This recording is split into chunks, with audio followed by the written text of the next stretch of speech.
имрӯзҳо дар саросари кишвар тавассути лоиҳаву озмунҳои гуногун дуструякону наврасони соҳибистеъдод рӯи кор оварда мешаванду ҳамин гуна шавқу завқи онҳо нисбати санъат зиёд мегардад.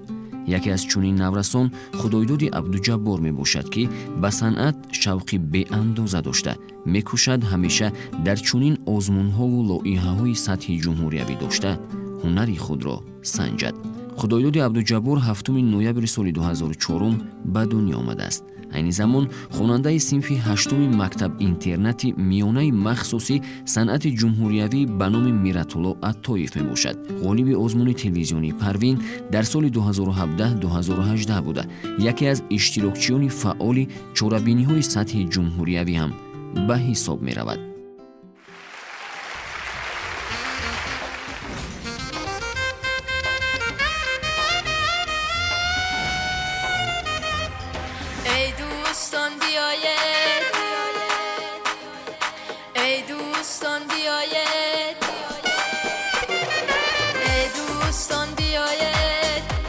یک جهانه در بزمی ساز و آواز شعر و ترانه خوانه ای دوستان بیایید با هم که یک جهانه در بزمی ساز و آواز شعر و ترانه خوانه در باغ صنعت و شعر ما بلبلانی خوشگو در آسمانی اعجاز پروین و مهر و ماه پروین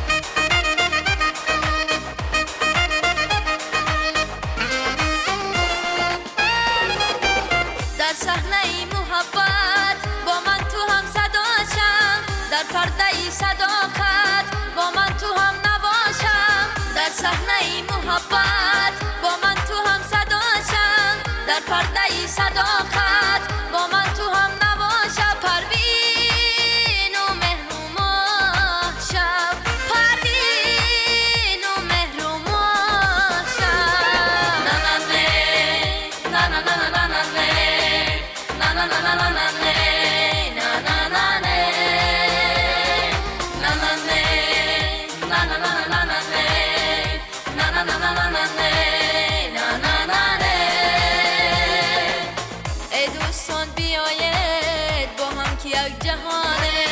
در بزمی ساز و آواز شعر و ترانه خوانه ای دوستان بیایید با هم که یک جهانه در بزمی ساز و آواز شعر و ترانه خوانه در باغ صنعت و شعر ما بلبلانی خوشگو در آسمانی اعجاز پروین و مهر و ماه پروین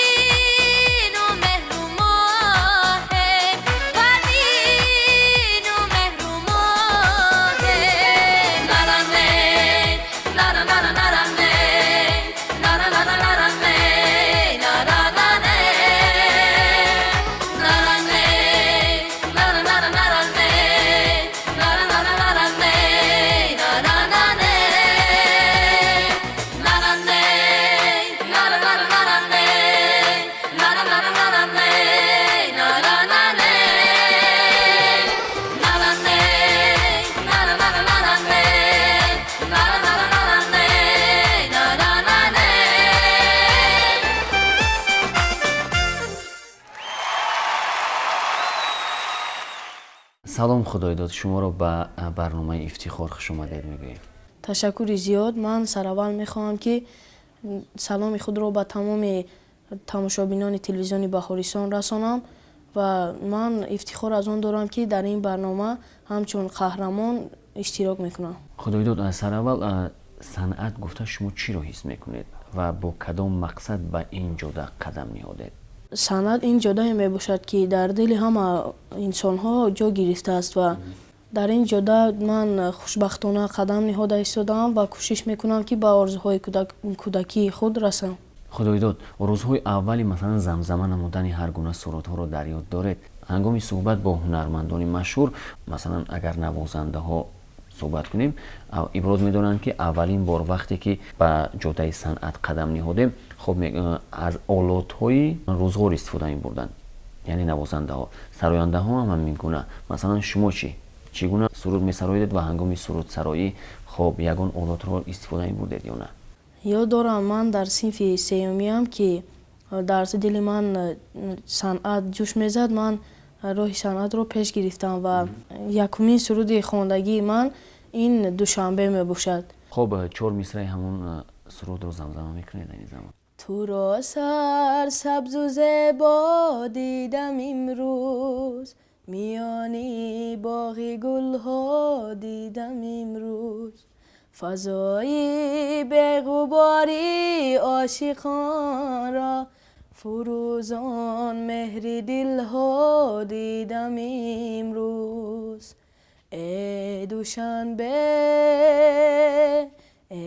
Душанбе биҳишти рӯи дунё,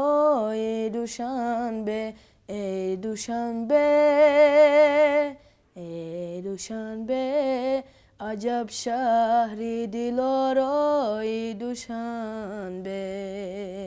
бисёр хуб дар ёдам ҳаст ки синфи се буд, ҳар суруда замзама мекард, дар дил шавқу ҳавас санъат пайдо шуд.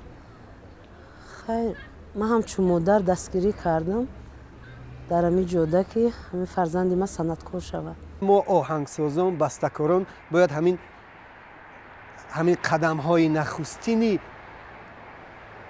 истеъдодҳоро то куҷое метавонем бояд дастгирӣ кунем.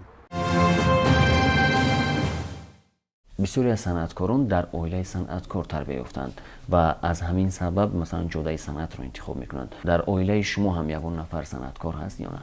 не, мутаассифона аз оилаи мо ягон кас санъаткор нест ва ман бошам дар дилам мери санъат ногаҳон ҷӯш зад ва ман ҳам пеш орзуи санъаткор шуданро намехостам. яъне чӣ шудан мехостед пеш? пеш ба корманди милитсия шудан мехостам ва дар синфи сеюмиам меҳри санъат дар дилам ҷӯш зад ва роҳи санъатро пеша кардам. ба ақидаи шумо интихоби либос дар саҳна нақш мебозад ё на? ва шумо кӯшиш мекунед чӣ гуна либосҳоро дар саҳна ба бар кунед? бале, либосҳо дар саҳна ҷои махсус доранд ва ҳар санъаткор кӯшиш мекунад ки либосҳои шинам ва рангоранг пӯшад ва то ки дар назари мухлисонаш ва ё мардум хуб назар намояд. санъаткор бояд ҳам овози хуб дошта бошад ва ҳам либоси хуб. аз ин лиҳоз ман ҳам либосҳои хуб мепӯшам ва ҳам кӯшиш менамоям ки овози худро сайқал дода бар дили мардум роҳ ёбам. бурди худоидод масалан чӣ аст? ӯ ба ҳамин истеъдоду ҳунар аз нигоҳи касбӣ муносибат мекунад. чунки ӯ масалан дар мактаби мусиқӣ таҳсил мекунад, аз ӯҳдаи навохтани асбобҳо мебарояд, аз назарияи мусиқӣ бохабар аст ва пайваста мехоҳад ки ҳамин ҳунару истеъдодашро рушд диҳад, ба ин касб роварданаш шояд дарак диҳад.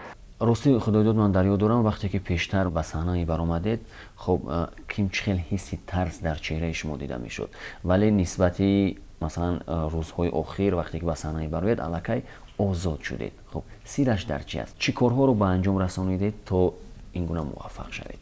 бале, вақте ки ман якум бор ба саҳна баромада будам, ҳисси тарс дар вуҷудам буд ва дар чеҳраи ман намоён шуда буд ки ман тарсида истодам. баъдан бо гузашти вақт ман хело ҳам озод шудам дар саҳна ва бо ғолиби шоҳ барномаи озмуни парвин 2016 ҳаёҷон ҳамроҳонов ҳамкорӣ кардам ва ӯ бошад ба ман чӣ тавр дар саҳна озод баромад кардан ва ҳаракат карданро ба ман омӯзонд.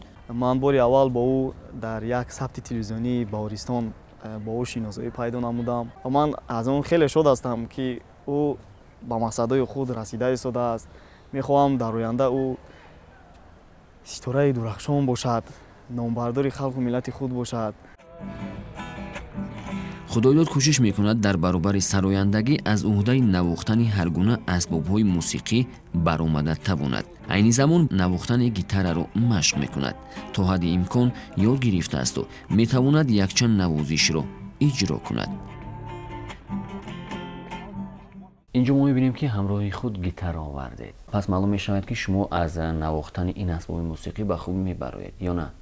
бале, ман вақте ки якум бор асбоби гитараро харида будам, ман навохта наметавонистам ва якумин бор ҳаёҷон ҳамроҳхонов ба ман ва ҳамчун бародарам омада ба ман навохтани гитараро ёд дод ва боз ҳамроҳии Билол Ғафурӣ ки ӯ ба ман навохтани гитараро ёд дод. хоб яъне шумо аллакай навохтани гитараро аз ҳамин нафарон ёд гирифтед? бале. биёед баҳри бинандагон як навозишро иҷро мекунем, баъдан бо суҳбатро идома медиҳем. розиед? бале. марҳамат.